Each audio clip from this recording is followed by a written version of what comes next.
ఒకవైపు అక్రమ వలసల విషయంలో అత్యంత కఠినంగా వ్యవహరిస్తూ ఉన్నారు ట్రంప్. గొలుసులతో బంధించి మరీ వారిని వారి దేశాలకు పంపించేస్తున్న పరిస్థితిని చూస్తూ ఉన్నాం. మరోవైపు విదేశీ నిపుణుల్ని స్వాగతిస్తూ ఉన్నాము అంటూ ఉన్నారు సార్ ట్రంప్. ఏంటి సార్ ఇది పరస్పర భిన్నమైన అంటే మీరు ఆ వార్త లోతుగా చదివితే అర్థమవుతుంది. కాంట్రవర్సీ ఏంటంటే దక్షిణ కొరియా అమెరికాలో ఉన్న మీరు కరెక్ట్, అమెరికాలో ఉన్న హుండై కంపెనీలో దక్షిణ కొరియాకు సంబంధించిన సాంకేతిక నిపుణులు ఉన్నారు. సో దానిపైన రైడ్ జరిగింది. ఆ రైడ్ చేసి దక్షిణ కొరియాకు చెందిన సాంకేతిక నిపుణుల్ని గొలుసులతో బంధించారు. అంతకు ముందు నుంచి కూడా వాళ్ళు అవమానిస్తున్నారు. దాంతో కొన్ని మందలలో ఉన్నారు, మళ్ళీ 300 370 ఉన్నారు. సౌత్ కొరియా వెంటనే స్పందించి తమ నిపుణులు వెనక్కి తీసేసుకుంది. అసలు మేము మా వాళ్ళ పంపవాలి. So South Korea is a friendly country to America. మనం అందుకే నరేంద్ర మోడీని అడిగేది, సార్ ఒక ఫ్రెండ్లీ కంట్రీ, అమెరికా సెక్యూరిటీతో బతుకుతున్న దేశం అది. అమెరికా సెక్యూరిటీ కనుక లేకపోతే నార్త్ కొరియా మింగేస్తుంది. అంటే అమెరికా భద్రతతోనే బతుకుతున్న దేశం సౌత్ కొరియా. సౌత్ కొరియా లేకపోతే అమెరికన్ మిలిటరీ బేస్ ఉంటుంది. అలాంటి కంట్రీ కూడా ఎంత ధైర్యంగా ఇమీడియట్గా రియాక్ట్ అయ్యింది. Nothing doing, will take them back అన్నది అని అమెరికాను హెచ్చరించింది. మీరు ఈ రకమైన వ్యవహారం ఉంటే మా పెట్టుబడులు రావు, మా కంపెనీలు పెట్టుబడులు పెట్టవు, మా సాంకేతిక నిపుణులు రారు అని చెప్పేసింది క్లియర్గా. ఇది మనకు అర్థం కావాల్సింది, మోడీకి అర్థమయ్యే భాష ఇది. మీకు అందుకే చైనా వాళ్ళు హెచ్చరిస్తే వెంటనే ట్రంప్ బేరానికి వచ్చాడు. సౌత్ కొరియా హెచ్చరిస్తే వెంటనే ఇమీడియట్ స్టేట్మెంట్, విదేశీ నిపుణులకు మేము వ్యతిరేకం కాదు, మనమేమో చచ్చిపోయిన ఎకానమీ అని మనం తిడుతున్నాడు. ఎందుకు మనం రియాక్ట్ అవుతలేము? ఏం ట్రంప్ ఏమన్నా వీఆర్ నాట్ రియాక్టింగ్. కానీ ట్రంప్ కనుక మై ఫ్రెండ్ మోడీ అంటున్నాడు, ఎస్ ఐ ఆల్సో రెసిప్రొకేట్ అంటున్నాడు మన ప్రైమ్ మినిస్టర్. మై ఫ్రెండ్ అని అనుడుతోనే ఐ ఫుల్లీ రెసిప్రొకేటెడ్, వెంటనే విత్ ఇన్ మినిట్స్ రియాక్ట్ అవుతున్నాడు. కానీ మనం అవమానిస్తే మాత్రం రియాక్ట్ కావడం లేదు ప్రైమ్ మినిస్టర్. ఇందుకు భిన్నంగా ఉన్న సౌత్ కొరియా ఒక ఫ్రెండ్లీ నేషన్ అయి కూడా, అమెరికా దయాదాక్షిణ్యాలపై ఆ దేశ భద్రత ఉన్నా కూడా అమెరికా అధ్యక్షుడు ట్రంప్ విధానాల్ని ఓపెన్గా వ్యతిరేకించింది. అందుకే ట్రంప్తో వచ్చాడు ఇమీడియట్ స్టేట్మెంట్. ఎందుకు?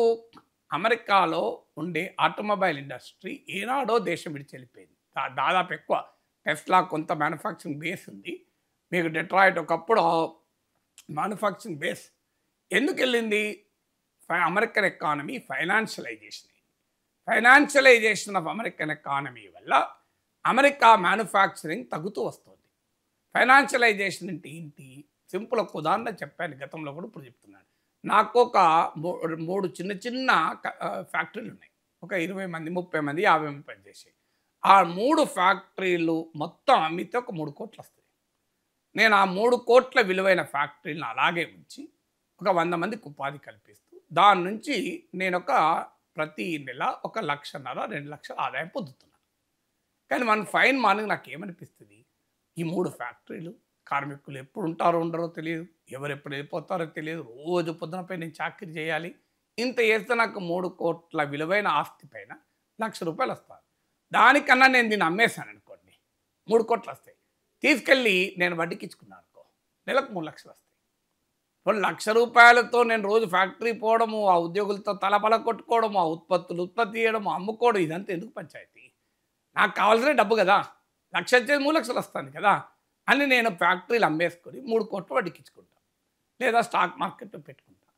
సో దీన్ని ఫైనాన్షియలైజేషన్ ఆఫ్ ఎకానమీ అంటారు. అమెరికన్ క్యాపిటల్ ఏం చేశారంటే లాభాల కొరకు ఇతర దేశాలకు ప్రొడక్షన్ మార్చారు. ఎందుకంటే అక్కడ చీప్ లేబర్ దొరుకుతుంది కనుక. అమెరికాలో ఒక లేబర్ కాస్ట్, ఇండియాలో labour cost, China labour cost ఒకటే కాదు కదా. రెండవది, అమెరికన్ క్యాపిటల్ డబ్బు మ్యానుఫ్యాక్చరింగ్ చేయడం కన్నా కూడా ఫైనాన్షియల్ అసెట్స్ రూపంలో ఉంటే అమెరికా డాలర్ ప్రపంచానికి అవసరం కనుక ఫైనాన్షియల్ మార్కెట్లోకి వెళ్ళిపోయింది. ఈ వాస్తవం ట్రంప్కి అర్థం కావాలి. దీనివల్ల ఏం జరుగుతుంది అంటే అమెరికాలో మ్యానుఫ్యాక్చరింగ్ లేదు. అందువల్ల ట్రంప్ ఇవాళ ఏమంటున్నాడు, మీరు అమెరికా రండి, ఇక్కడే మ్యానుఫ్యాక్చర్ చేయండి, మీకు టారిఫ్ ఉండవు.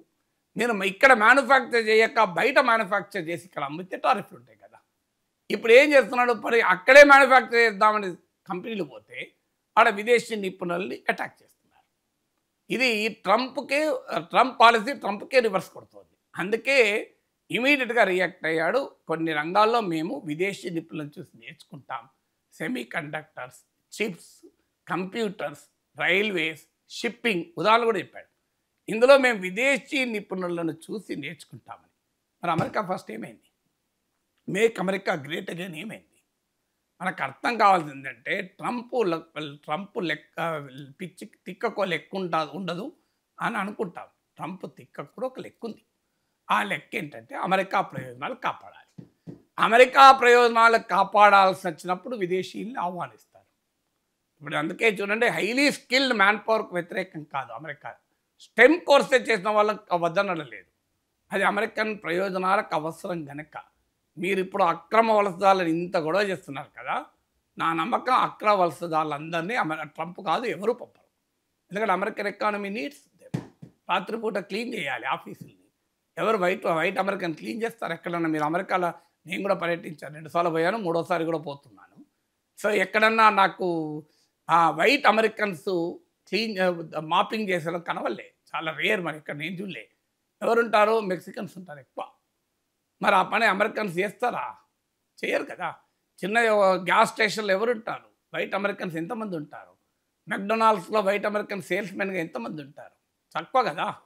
సో అందువల్ల American economy needs these illegal migrants. ఎందుకంటే వాళ్ళ చీప్ లేబర్. అమెరికన్ క్యాపిటల్కు ఈ చీప్ లేబర్ కావాలి. అందువల్ల ఇవన్నీ ఓట్ల కొరకు చేసే హడావుడు తప్ప ఇదంతా జిహెచ్ఎంసీ ఎన్నికలప్పుడు గుర్తొచ్చే రోహింగ్యాల టైప్ కనుక ఇది కేవలం ఓట్ల కొరకు భావోద్వేగాలు రెచ్చగొడుతుంటారు. That is the nature of a politician. అమెరికాలో అయినా ఆంధ్రప్రదేశ్ తెలంగాణలో అయినా ఒకటే కదా నేచరు.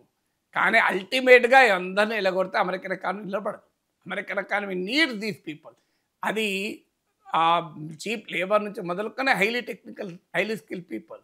అందుకే ట్రంప్ మేము విదేశీ నిపుణులకు వ్యతిరేకం కాదు అంటున్నాడు. మనకు అర్థం కావాల్సింది ట్రంప్ చేస్తున్నది just wants is countries interest. తన దేశ ప్రయోజనాలు ఇతరులు ఎక్కడన్నా పోనీయండి, అది ఎటైనా తన దేశానికి లాభం అయ్యేలా ఉండాలన్నది విధానం.